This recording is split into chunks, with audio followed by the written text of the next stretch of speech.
What's up mga ropa? So mga ropa, after ASP na guesting natin, dahil sa inyo, na-invite tayo ni Tio Bray. Yan. Kaya maraming salamat mga ropa dahil kundi dahil sa inyo, of course, hindi naman tayo may invite doon dahil lagi niyong minimension yung pangalan ko. Kaya maraming salamat. Yun nga, nag-reach out si Tio Bray sa atin at ini-invite niya tayo. Today tayo pupunta doon. We are on our way going there para sa guesting natin sa Do You Think by Tio Bray. Yan. So yun, kaya abangan nyo mga ropa. Hindi ko alam kung kailan nila ito i-upload pero abangan na lang natin lahat. Pero syempre, habang bumabiyahe tayo, pag-usapan muna natin yung isa sa mga tinag sa atin ng mga ropa natin. Tara, let's go! Madalas sinasabi nila may biological clock daw ang mga babae, but here's the thing, may biological clock din ang mga lalaki. As men age, their sperm quality actually goes down, especially dun sa mga age around 40 to 45 and above. After 40 kasi, their sperm is more likely to have DNA damage. That can double the risk of miscarriages for women. So kapag kumaya palagi nila sinasabi na, ang babae may biological clock, kaya lang magkaroon ng anak, ganyan-ganyan. Same goes with men though. So bakit babae lang yung binibigyan ng pressure? Ay, okay. Hindi ko alam paano niya nasabi na may kasalanan yung sperm ng lalaki ko kung bakit nakukunan ng isang babae. Dahil unang-una, maraming reason kung bakit nakukunan ng isang babae. Pero hindi reason nun is yung sperm ng lalaki. Dahil unang-una, pag nakabuo ka na, ibig sabihin okay ang sperm mo. Kasi nakabuo ka eh. Di ba? Ang may problema is yung nag-hold. Pero maraming reasons kung bakit.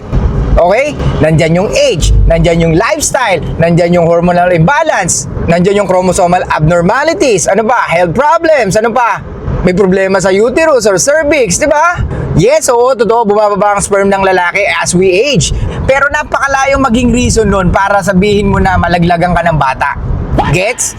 Ladies, come on, be accountable kahit dyan sa pagdadala ng bata. Yes, oo, ladies, tanggapin nyo na, pressure yan talaga sa inyo. Kasi nga, unang-una, ang laging balak nyo or ang plano nyo mag-anak is at the age of 35.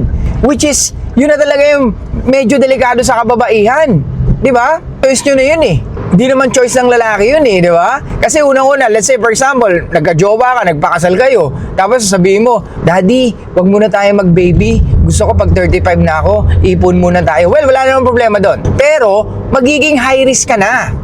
Gets? Kaya yung explanation niya, hindi ko alam kung saan ang galing. Para sabihin mo na pwedeng makuna ng isang babae nang dahil sa sperm niya.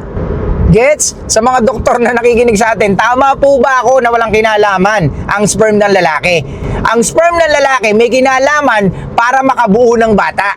Di ba? Para magkaroon ng embryo. Para magkaroon ng bata or magkaroon ng embryo, kailangan mag-meet ang egg tsaka sperm. Di ba? So pag nag-meet sila, 1 million of sperm and then 1 egg at doon pwedeng may mabuo na bata. So ibig sabihin, pag may nabuo ng bata, ano mangyayari? Dadali ng babae. So ibig sabihin, hindi yung sperm ang bumibitaw. Paano bibitaw ang sperm? Nakabuo ka na nga. Let's say for example, blood control. Kung hindi matibay yung ginamit mo, kung di substandard yung ginamit mo, talagang kayang-kaya niya kahit anong baha. However, tinipid mo sa materyales kaya nagkaganyan. So, ibig sabihin, sa babae, maraming reasons kung bakit nalalaglagan ng bata o nate-terminate yung kanyang pagbubuntis. Kagaya ng sabi ko, nandyan yung lifestyle, nandyan yung age. Di ba? Nandyan yung hormonal problem. Especially these days, pag stress ka, may trauma, di ba? Something like that. O yung lifestyle na sinasabi natin. So, hindi mo pwedeng isisi sa sperm ng lalaki. Biological clock. Wala kaming biological clock. Gets? Ang tanging kailangan namin gawin is ma-achieve namin yung gusto namin sa buhay kasi yun ang magugustuhan nyo sa amin. Kasi ang tinitingnan nyo sa amin is yung future namin. At kami naman bilang lalaki, kaya attracted kami sa mga younger women kasi nga we are looking for fertility. Someone na pwede kami magpunla. Di ba? We are here to procreate. Gets? So sa mga natin dyan, sa mga medical student or may mga alam about sa ganito, or especially mga OB-GYN. So sa tingin nyo po ba malaki ang risk pag ang lalaki low sperm count or mababa ang kanyang sperm count can cause miscarriage? Kasi ganito nakikita ko, it can add to the reason kung bakit nagkakaroon ng miscarriage. Pero hindi ibig sabihin nun, having a low sperm count alone can cause miscarriage. Hindi ako naniniwala doon. Laging merong major reason. Kagaya ng mga sinabi ko kanina, di ba? Age, lifestyle, or may history ng ganon, blah, blah, blah. Yun yung pinaka-reason, hindi yung mismong low sperm count. Kaya kung ito i-argue ng babae, talo na siya. Kasi mas maraming pwedeng makitang reason kung bakit ka nakunan kesa dun sa low sperm count, di ba? Tsaka, kung titignan mo, mahirap makabuo kung mababa yung ano mo, yung sperm count mo, di ba? Pwedeng madami, pero pwedeng damage or medyo may abnormalities, di ba? But still, hindi siya yung main reason kung bakit nakukunan ng isang babae.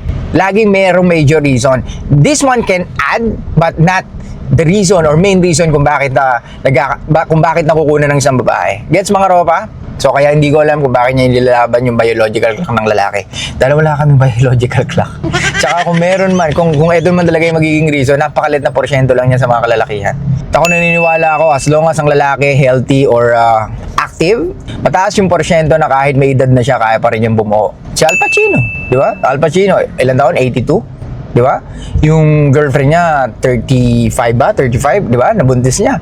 And I think, may pangalawang baby na nga yata sila kung di ako nagkakamali O, 82 na yun. Kaya mga ropa, huwag kayong mag-worry. But anyway, sa mga tagapakinig natin dyan, ng mga madudunong when it comes to medical, kindly comment down below kung meron kayong alam about that.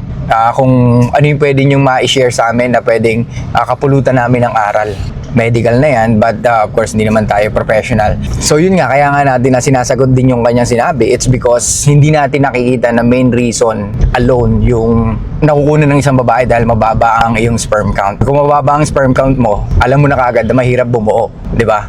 Yun ang nakikita natin mga ropa Kumbaga kung titignan natin logically, paano ka makakabuo kung mababa yung sperm count mo? Diba? Ibig sabihin hindi umaabot or ibig sabihin namamatay ka agad yung sperm mo so hindi na umaabot, diba? Na mag-meet yung egg cell tsaka yung sperm. Gets? Ulitin ko, hindi yan yung pwedeng maging reason kung bakit na kukunan ng isang babae. Maraming pwedeng reason at maraming major reason. Okay? Nandiyan na nga yung lifestyle and of course baka may history na rin siya na nakunan before. Gets mga ropa? So anong takeaway natin dito mga ropa? Huwag kayong mag-alala. Wala tayong biological clock at huwag kayong maniniwala na meron kayong biological clock. Gets? Kayo ang magdidesisyon para sa sarili nyo kung kailan nyo gusto magpamilya o sino yung babaeng pipiliin nyo. Gets? Kasi sa panahon ngayon, alam mo naman, di ba? Mahirap na. Kaya kilalanin mo mabuti ang babae at ikaw ang magtataguyod sa kanya balang araw pag nagsama na kayong dalawa. Kaya dapat wag mong unahin ang feelings mo kundi itaas mo pa yung standards mo para at least ma-attract mo yung mga babae na talagang gusto mo. Hindi yung basta ganda lang, malaki lang yung ed-ed, or malaki lang yung wet packs, okay? So yun lang guys, thank you so much. I'll see you guys next time. Show love, peace out, and be fucking mysterious mga ropa. Ayun mga ropa! I think malapit na tayo sa pupuntahan natin. O siya. Balita ko kayo after ng guesting natin, okay? So, bye-bye!